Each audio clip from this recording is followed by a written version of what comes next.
Hello, good day, everybody. My name is Carlos. I'm your co-host for My Life Without Limits, and I have um, the brain of the podcast, the second co-host of the podcast, Leah Eisen, who is an amazing and a phenomenal host for this My Life Without Limits podcast. So I want to introduce her and say hi to her today. So how are you doing, Leah, today?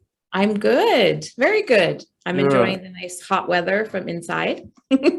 from Which is inside, fine. yeah. And unfortunately, your office doesn't have a window. It doesn't, but that's okay. Neither does mine, but The sun hates me anyway, so I'm better off inside. we get to go out lunchtime at some point, I guess, and enjoy the nice weather for sure.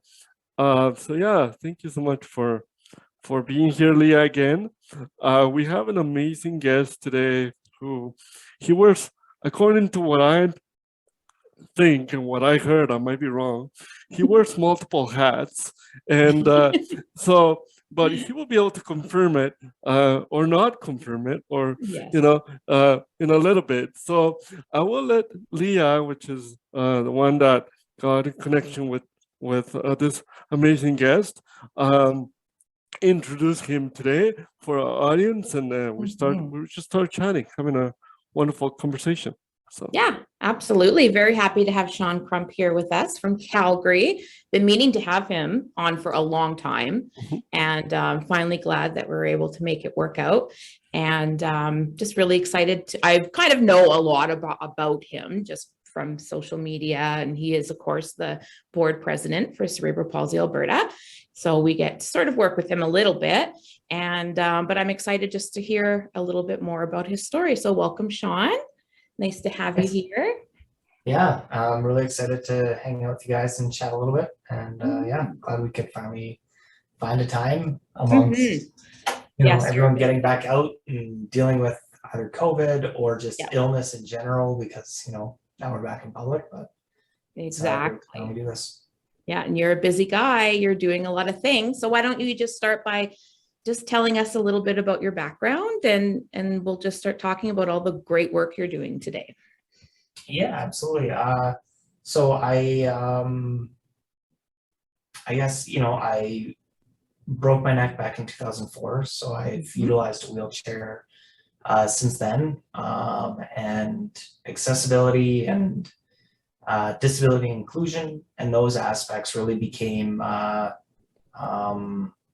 paramount in day-to-day life, and it really had a huge difference in kind of everything that my life was around after that. I was lucky enough to have a pretty strong network of family and friends, so I was able to kind of adapt and get back into school and different things like that. From there, I've started focusing on what accessibility, what universal design means, what it looks like from a global perspective, and what Canada kind of its current state is, and where we need to be. So I've been working, started a business focused on that kind of stuff. Supporting other businesses, other spaces. I volunteer a lot of my time on kind of the advocacy side, or supporting organizations that support individuals living with disabilities, as well as working on committees to evolve the barrier-free or universal design standards here in Canada, here in Alberta, both from a residential and commercial perspective. Yeah, like, what did you do before you got into all of this? So in 2004, I was still in school. So, I worked kind of random part-time jobs and that kind of stuff while being a student. But my first job, I guess, quote unquote, my first company out of school was a digital certification passport. It was an app that allowed people to log their workplace safety certifications digitally, Oh. as opposed to kind of like a paper copy version, which was kind of traditionally how it was done back then. And then transitioned over into accessibility. Wow. Yeah. Though that also, I guess they're not like, well, safety and different things and like looking at improvements in workplaces and stuff. So I guess you kind of carried over a little bit of that knowledge into what you're doing now. But I just find it so interesting. Like, I wanted to know if you were always an advocate type person, because you just seem to naturally fit that. Yeah, never really an advocate before. I kind of just saw a problem, and quite a few of my friends worked in the trades, specifically oil and gas back then, and they were always losing their tickets, or they were expiring, or something was happening to them. So saw kind of a gap there and needed addressing. And then, just from living with a disability and socializing with others who also live with a disability, I started working with an organization that was doing some accessibility work here in Calgary, and started my own business from there, and here we are. Advocacy wasn't really part of the plan, but came with the territory. And as you see kind of barriers or gaps or injustices that kind of exist, or inequities, I guess would be better than injustices, but you really want to make sure that if people's voices aren't being heard, that you can help either promote that or at least speak to audiences that are willing to listen, and maybe your voice will. So absolutely. I love that. Sean, for those of us who I imagine you know a lot of people that have had similar situations like yours, where they get they have a situation where they get into use a wheelchair now, or they get to use some sort of other equipment to move around for whatever reason. So how I know a little bit of your story, because to be honest, I'm a big fan of yours. I never told you this, but I'm a big fan of yours, because you've been doing so many things with us. You just mentioned accessibility and inclusion and advocating for persons with disabilities, and that's something that's what we started this podcast about, and you know this.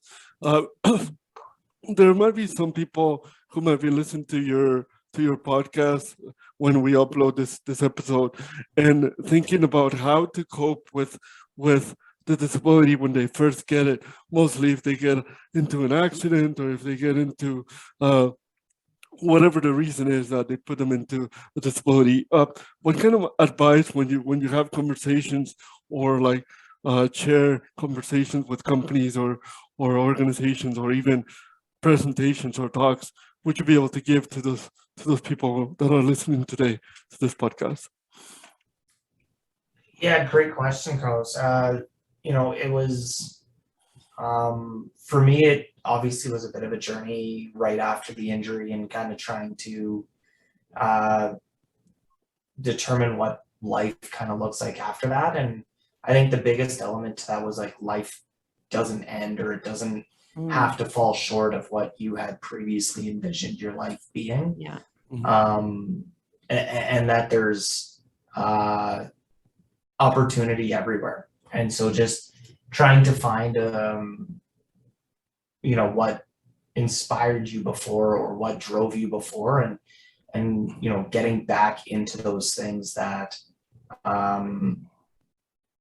gave your life meaning, or to yourself at the very least, made your life worthwhile, and really trying to get back into some of those types of things post-injury. I think the network of people as well, friends and family, are crucial in trying to re-normalize, especially early after an injury, or after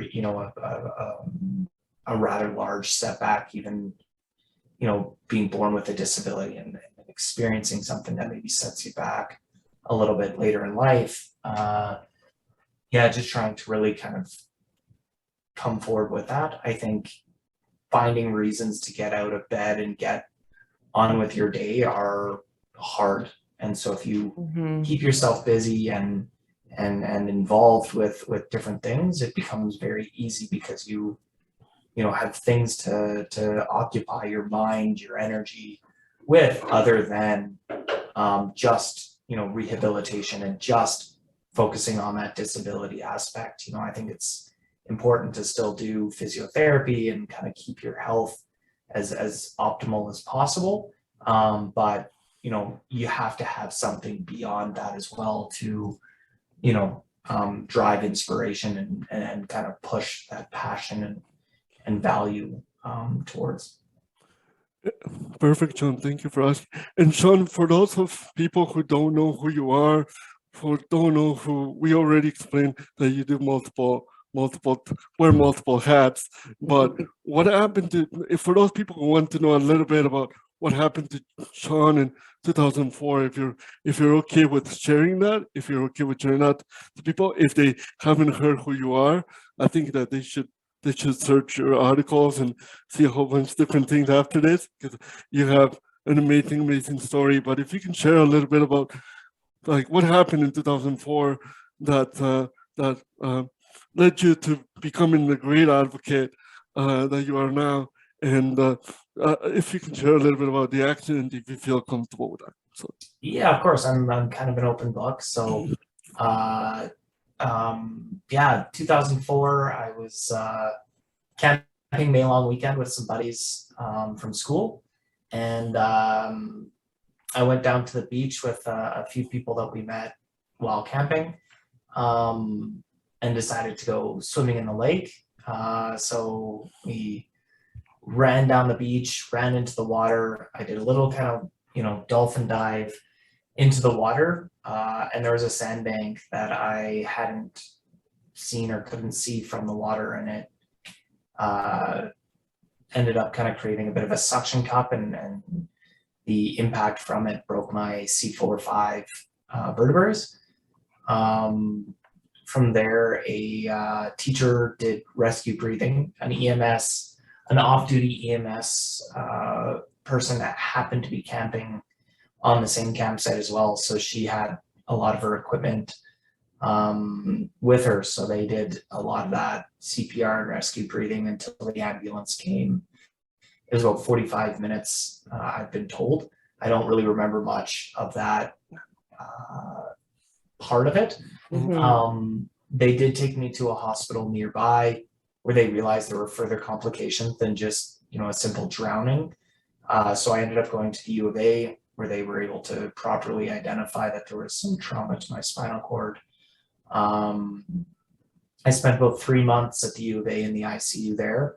I had a lot of sand, and from the area that I broke my neck, I wasn't independently breathing or anything like that at that time either. So they had to do a tracheotomy on me. So it spent about 3 months kind of getting my lungs and everything cleared out from all the sand and everything in there. Once I was stable enough, they actually moved me to Calgary, where a lot of my friends and family are. So spent another 6 or 7 months at the rehabilitation at Foothills. So that's where I kind of started getting a little bit of independence, and working on, moving my extremities and those types of things. At which point I was outpatiented. That was a unique experience in itself, trying to find somewhere to live, trying to find, the resources and all of that can help support, from, a caregiver's perspective all the way to, equipment and resources and all. It was just, there's a lot. So that was really challenging. I ended up going to a care facility for a year, at which point I actually ended up finding an apartment that was an accessible apartment. So from that care, long-term care facility to this apartment after a year, and then ended up going to the U of A, back up to Edmonton for school a couple of years after that. Love the U of A. Wow. Wow. Yeah, it was Love fun. it there. Yeah. Ended up coming back to Calgary though for Mount Royal and UFC. But yeah, while I was there, it was a lot of fun. Yeah. And what did you take in UFC and Mountain Royal after you were at U of A? What were you taking there? Yeah, so I went to U of A, started taking psychology. Psychology and sociology. I thought, you know, after going through a lot of this, it may be something that I could give back in the sense of helping other people. Realized it wasn't my cup of tea. Really did not enjoy that, and it probably was because I probably hadn't fully dealt with my own stuff yet, so it was kind of challenging to work through. So coming back to Calgary, I went a full 180 and got into mathematics. So I started going down the numbers route instead of the you know, health and thought and emotional side, and went just purely analytical. And yeah, it was a lot of fun. I enjoy numbers and problem solving and that kind of stuff. And then from there, started the first business, and now I'm on to however many. Yeah, I know that's tough doing, you know, at least you gave that a shot, because it was funny. Our client and services counselor, Marco, here in our Edmonton office, I just heard him walk down the hall saying, well, counselors need counselors too. And I went, and it just made me laugh, because I'm like, that's right. Yeah, exactly. You do. It's hard. That's tough. You have to.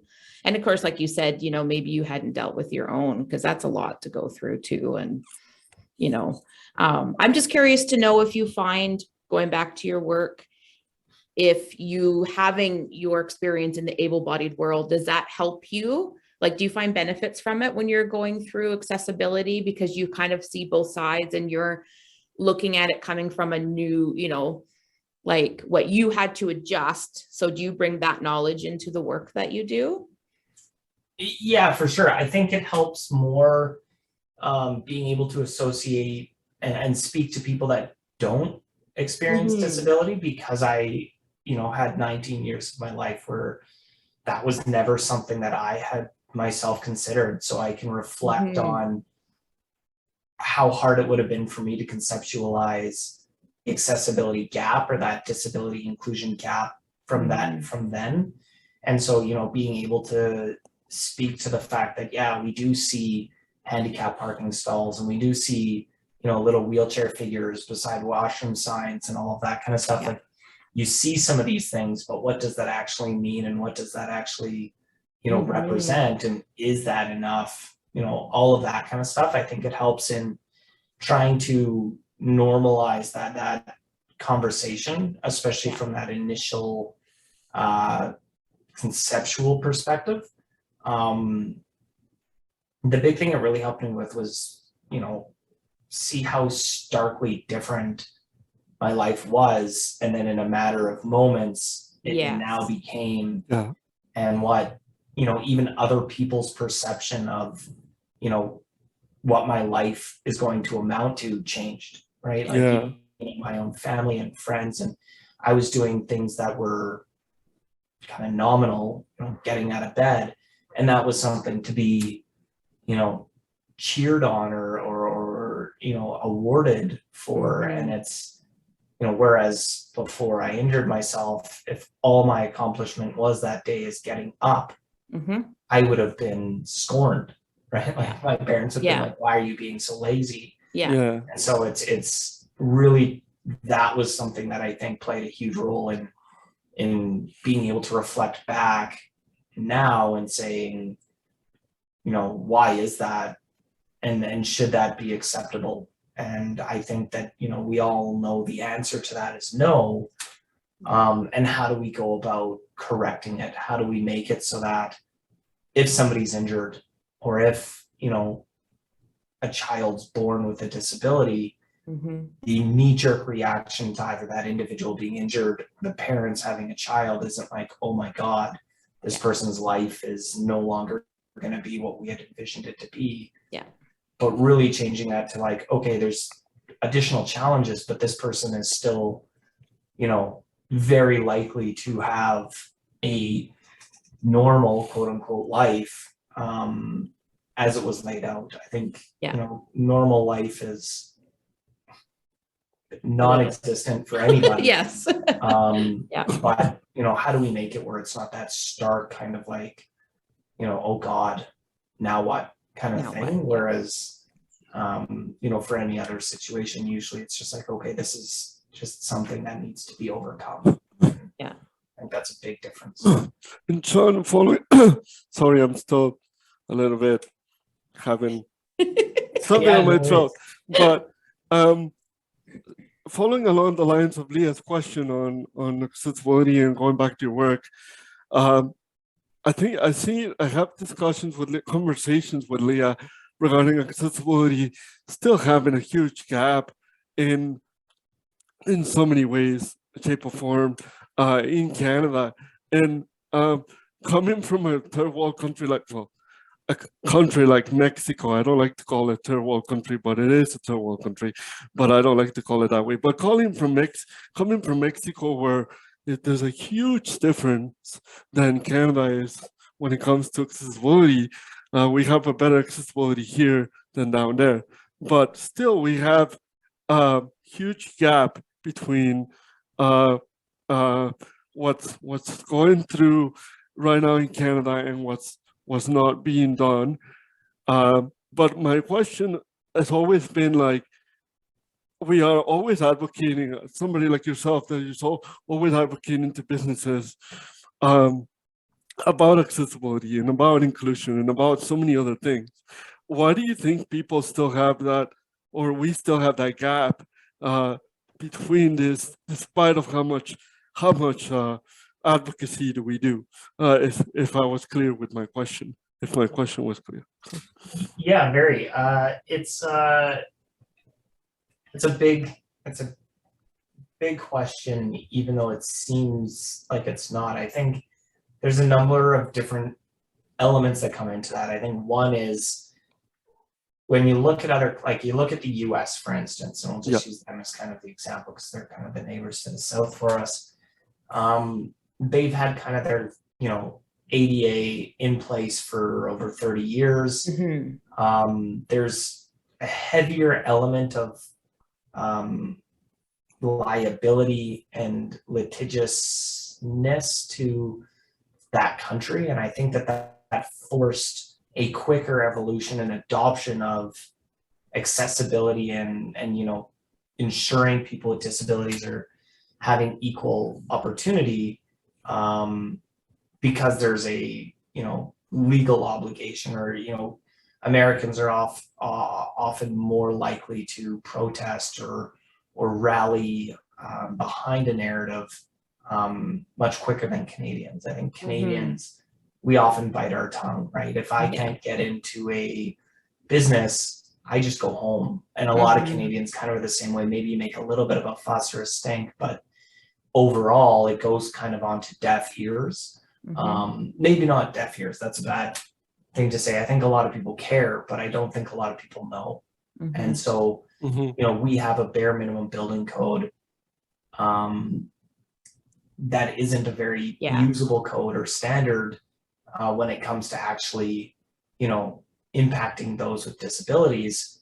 But when you come from, you know, a place of being either naive or ignorant to it, both kind of not intentionally so, but just happen so, again, you kind of see automatic doors on buildings more or less.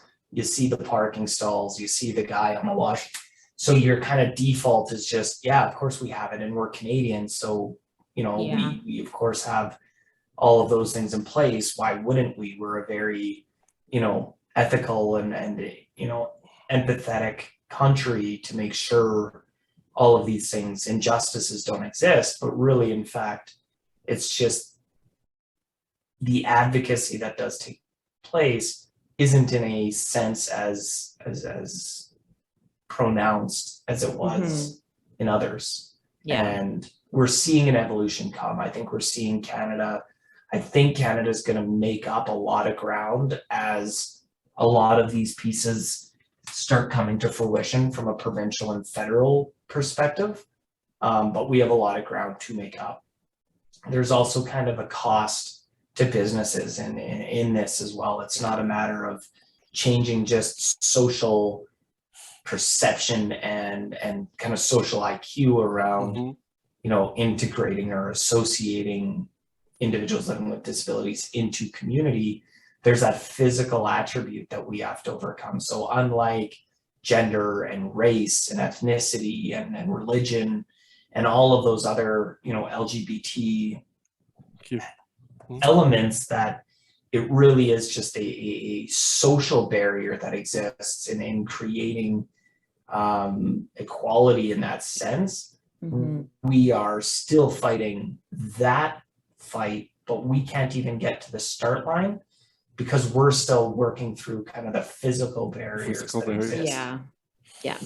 You know, and so I often look at, and that's not just one business, that's not just like a couple buildings. You look at it from a residential standpoint, you look at it from a community standpoint, an event perspective, all of the different things that allow people to be socially integrated into a community to normalize their presence and existence within it. You know, I often ask people to look back to their grade 5 birthday parties, how many people with disabilities were there. And the sad truth is if you're, you know, your house probably isn't overly accessible for people with mobility challenges, and then your schools are set up to kind of separate a little bit. You know, you don't make friends with people in a classroom, you make friends on a playground. Well, if that playground isn't accessible, where does that leave people? You know, if your house isn't accessible, where does that leave people? If only so many % of the schools themselves are accessible, and a kid's traveling across the city to go to school and then all the way back home, how's he making friends in his neighborhood when the neighborhoods that go to that school aren't anywhere near where he's living? So we have a massive gap that we need to kind of overcome. And with advocacy, of course, we can identify where the gaps are and what, you know, solutions need to be put in place, but that's still decades of integration and you know, adaptation to even get there, even to get to that start line where now we can start talking about the normalization of, you know, people in workspaces and you know, the anti-bullying and yeah, all of the elements that kind of come along with this piece. It's a big, it is. Yeah. And it's like a whole picture thing, right? Like, because like Carlos could go, you know, or you go into a restaurant, sure, you can get in and go to the washroom, but what if it's just booths in there? And like the restaurant hasn't taken consideration the whole. It's like with Lego. I saw a video today on Twitter when they had come out with their little wheelchair character, and somebody who's in a wheelchair said, oh, yay, and finally, you know, representation. But then he was playing with the toy and it couldn't get through the little doorway. And I think it happened with Barbie too, when they came out with their wheelchair, you know, their para skier and the wheelchair for Barbie. But then when you go to play with it in the house, the Barbie house, it wouldn't get through doorways. And it's like, hey, they're doing one step, but then they're not looking at the whole picture. They're not looking at the whole picture. Yeah, like you got to do a little more. They're doing that bare minimum thing, right? And what I found with businesses, I'm not sure in Calgary, but what I found with businesses when you advocate, because I go to bars, not that often, but I try to go at least like once or twice a week, and I go to this bar, and specifically where it's a really fun environment. The staff is fantastic. You know, you get to talk to them, but they have, as Leah says, you come in, the door is accessible, and the place is accessible. Well, once you get in, there's like tall tables, and then there's 2 steps to go up to the booth. So I'm going, what about a person who's in a wheelchair who's not able to go to this top stairs? And I mean, I was able to see it with one friend of mine who was carried up with the wheelchair because he had a manual wheelchair. He was carried up to go into the tables that were the booth. I was like, why do he needs to be doing that when you can make it accessible? And when you talk to the manager, they're like, under the city guidelines, Mhm. we are accessible already, so we don't need to make it more accessible. So you're like, and then he brings the cost aspect. When you bring the cost up, you're like, well, how am I going to continue making a difference if you keep putting, I don't want to say excuses, but you keep putting challenges to me to why you don't want to change the business. You know what I mean? And that's something that not frustrate me, but something that could very much sometimes put you down a little bit and saying, okay, we are doing the best to try to make a difference, but then you have a business who doesn't want to work with you, right? So yeah, and I think that that's kind of the so there's two sides to that challenge, right? I see it as the first bit being, you know, the business is kind of building to what the standards are and saying, well, we've done what we're, you know, obligated to do. And there is a cost and there is a challenge. They are just tenants, and there are gaps there that need to be filled from a compliance perspective. Sure. But what we're missing is the opportunity side and then creating a carrot. And that's what speaks to that is an income opportunity or a revenue opportunity. And if, as people living with disabilities, we continue to spend our money at locations that aren't accessible and make the best of it, then where really is the benefit to that business becoming accessible to attract, you know, 20% of the population or whatever, you know, it may be to their business over their competitors? That's kind of where I think we as a collective or a community really need to start prioritizing or emphasizing our impact we can have on businesses, because it's great and all if you don't want to spend the money to make yourself accessible because you don't see where the return on investment is going to come from. But if, as a community of people living with disabilities and the family and friends that support those individuals, we say, you know, we're going to spend our money only at places that meet X. And that's going to become the opportunity of those businesses. And that's going to become, you know, the value that they start driving. And therefore, other businesses are going to then want to come follow suit, because at 20% of the population, not including friends and family, that's, you know, how much money would it, you know, a company spend to market to 20% of the population directly?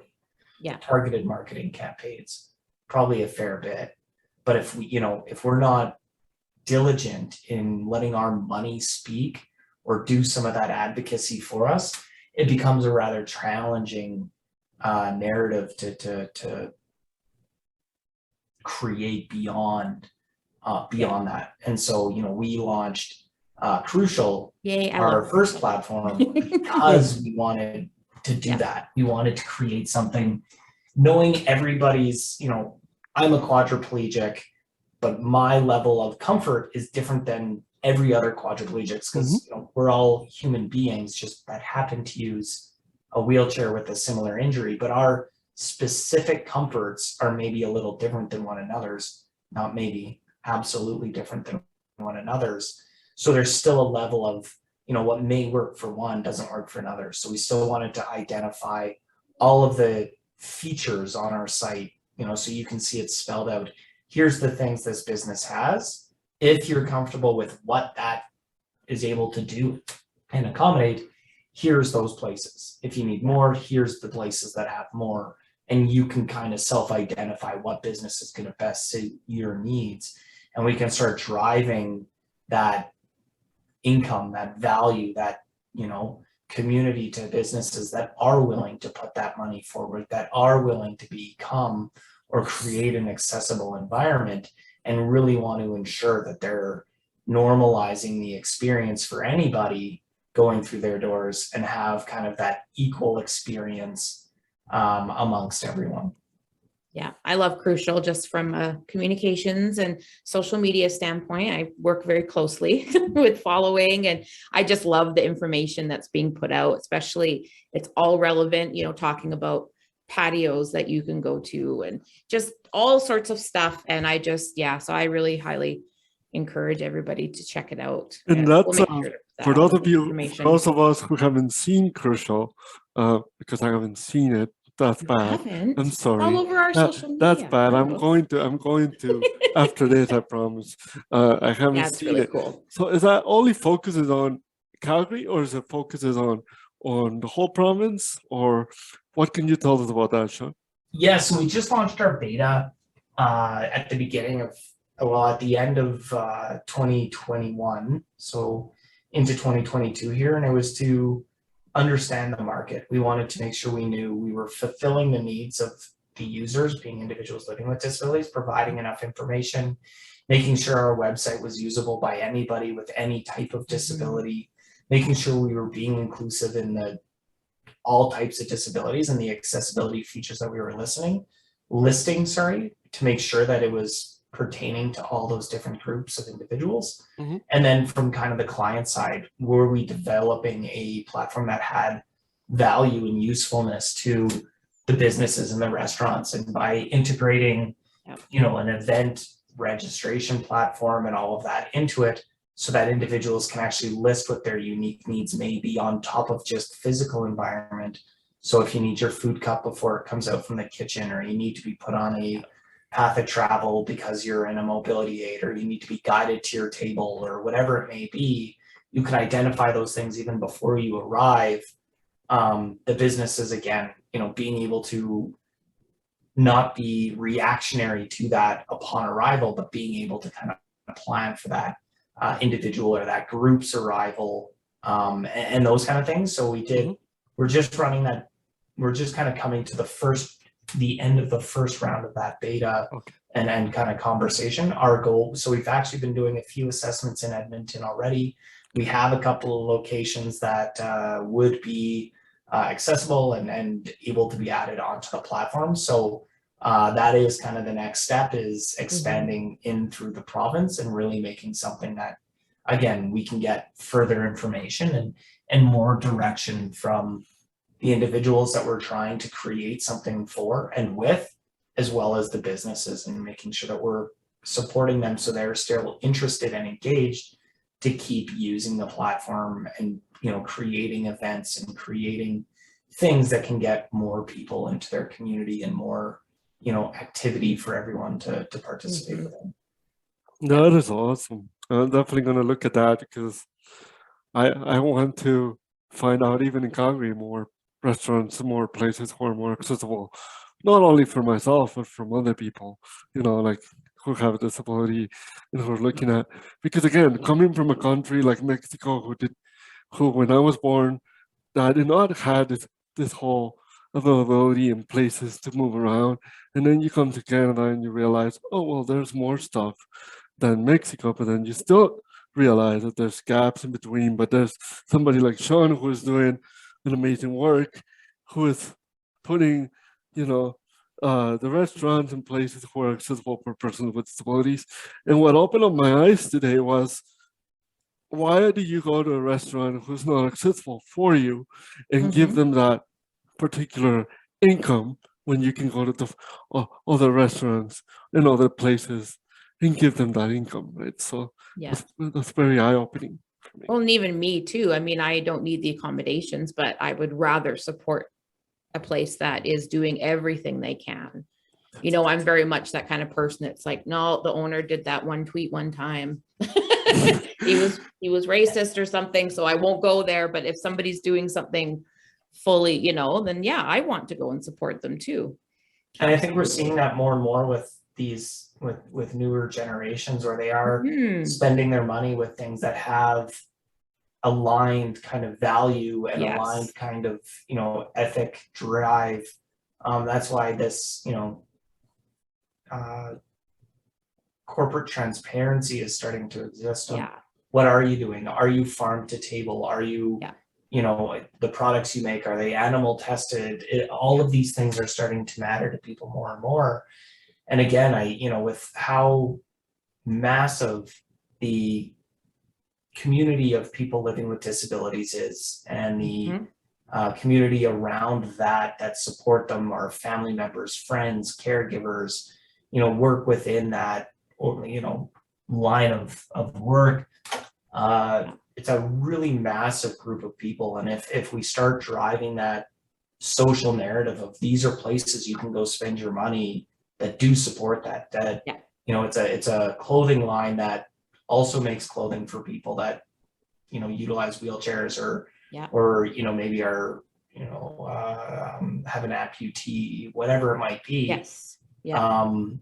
If we can start highlighting those businesses and those groups and starting to spend our money in that way, in that kind of strategic thought, it becomes a lot more important to businesses, because all of a sudden that comes with value, that comes with, you know, a purpose. And so, yeah, that's kind of our goal a little bit there, is to expand that narrative a bit to people living with disabilities. Is you don't have to go to a business and spend your money there, even if they're not accessible, and make the best of it for yourself. Yeah. You can go to these businesses that are very inclusive and very forward thinking about your experience as a patron, equal to that of any other patron that goes through that door. Mm-hmm. And that's going to be dollars far better spent. Yep, absolutely. I love that. That's wow. That's a big movement, you know. I think it's like you're getting to the root of that problem, and you've come up with some really good solutions for that. It's trying to figure out how we can create a carrot. Because again, I think with legislation, we will see all of that progress. Yeah. I think that's a long-term plan. I think we see that come about over, you know, the next couple decades. Yeah. But how can we create immediacy, and how can we create kind of that inertia within? And it really is kind of becoming a collective and being thoughtful in the way we represent ourselves with the dollars that we contribute into things. Yeah, exactly. Awesome. I love that. Yeah, absolutely. Absolutely. Well, it comes to the time where Leah likes to ask the most important question, or the most important. Not the most important question, but the question that that basically enables this podcast, which is Leah can ask that question. Right? Well, I have two though for Sean. Or two, okay. My first one is, how is fatherhood? Oh yeah, that's a good question. Let's talk about babies. It's been interesting. It's been eye-opening. I found it actually was amazing how few books there are for disabled parents. Yeah. The closest thing we could find is raising a child without the father. You know, like, it was really weird. Because, again, especially as our son was really, really little and needed a lot of, you know, support, I didn't have the dexterity in my arms to be able to do it. So I was kind of a cheerleader, but what things could I do to help my partner in that way, and in different ways, because I couldn't be as physically hands-on from a, you know, diaper changing and putting to bed and all of those types of things. And so it was, I'm again very fortunate. I've got an amazing partner, and she's been really flexible and, you know, supportive in that sense of just helping and working with me to figure out what it all looks like. But not a lot of resources in that way. So we kind of had to just figure it out and make do with what we were able to do. But he's 7 months old on the 20th, so just over a week. And I love it. It's so fulfilling. It's something that after breaking my neck, I didn't think would be part of my future. Right. And again, I think it's really amazing to be able to be on this, you know, path and experiencing these things. And again, I don't think that anybody, whether they've, you know, lived with a disability their entire life or are just injured, should ever rule out, because it's an experience worth having.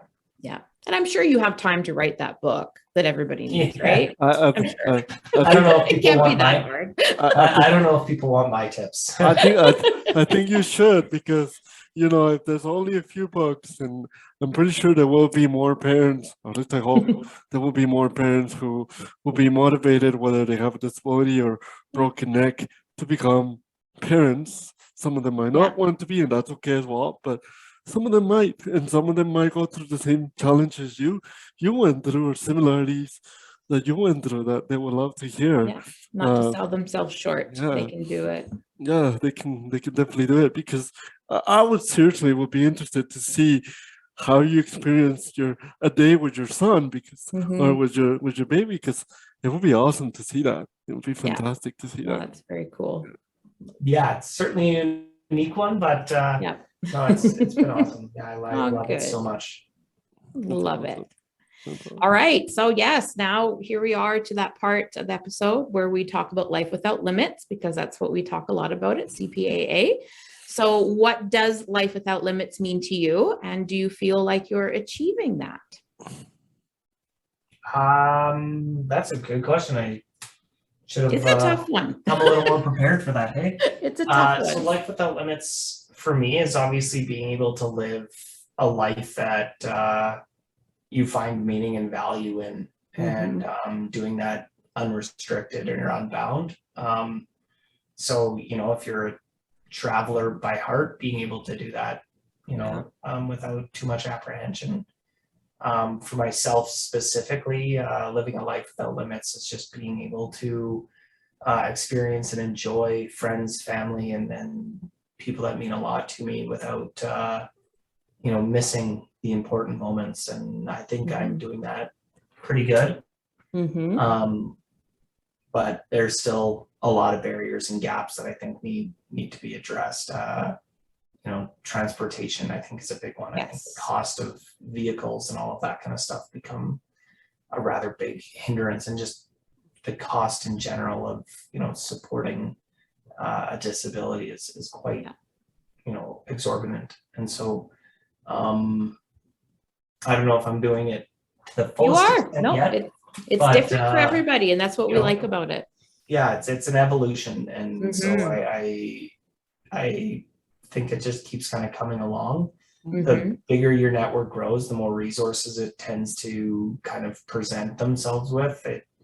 You find out new things all the time, speaking to other people, and different tricks and shortcuts and things like that. So we're always kind of adapting our lives and things within it from what we learn from other people in different conversations. The work I do, I think I find a lot of value and return on my day just from the work I'm doing, and the stuff that hopefully comes out of it. And so it also helps, being away from the family or being away from other things, and getting up every day. It really helps doing something that I love and enjoy and find value in. So I think that's the important stuff. You spend a lot of time working, you spend a lot of time with that stuff, and it better be something you like, because exactly right. Yeah, I can relate to that. I always say, like, this is, even if I did win the lottery, I would seriously still do this work. I might do it from an island somewhere. I would make that sort of like, I'm going to do it on my time, but I would definitely still do this, because I do enjoy my CPAA family and everything that comes with it. So yeah, for sure. I can understand that. That's a great answer, Sean. Like Leah said, we have had so many guests with different type of answers, and how different answers give you different perspective. And I think yours give me another different perspective. And you've been doing a fantastic job. And if I put, whether somebody asked me, has Sean Crump lived his life without limits, I would have easily said absolutely.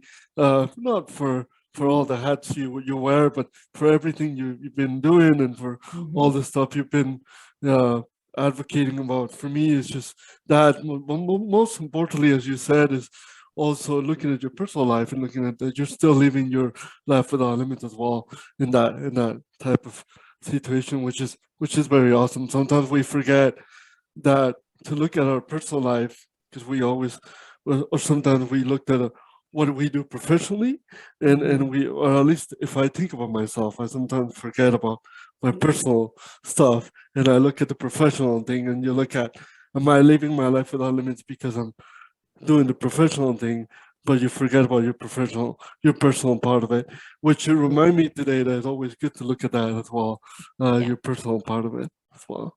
Yeah, exactly. So thank you so much, Sean, for being here. I guess this is I have enjoyed it so much. It's probably the first time I had a long conversation with you. I don't think I ever had a conversation this long. I hope this is not the last.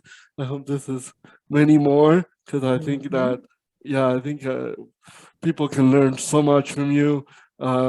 A lot from you, actually. So yeah, thank you so much for being here. Thank you so much for accepting being a part of our podcast, and for also being everything you've been doing is fantastic. And thank you so much for everything you do. So yeah, I appreciate the kind words, and I really enjoyed having this chat, and definitely to many more. Yes, absolutely. And I'll make sure all the information about Crucial and everything you're doing is in the show notes, and that way people know what to look out for and to see what everything that you're up to. That's awesome. Thanks. Yeah, and please, all the audience, look at the description, look at everything that Sean is doing, and all the amazing work he's been doing. Leah's going to be putting that there, as she mentioned. And thank you so much to our audience. Thank you so much, Leah, for once again for connecting with Sean, and for being a part of this podcast family, and for being a part of this show. And thank you once again to the audience, and we'll see you guys next time. And please remember to live your life without limits. Bye-bye.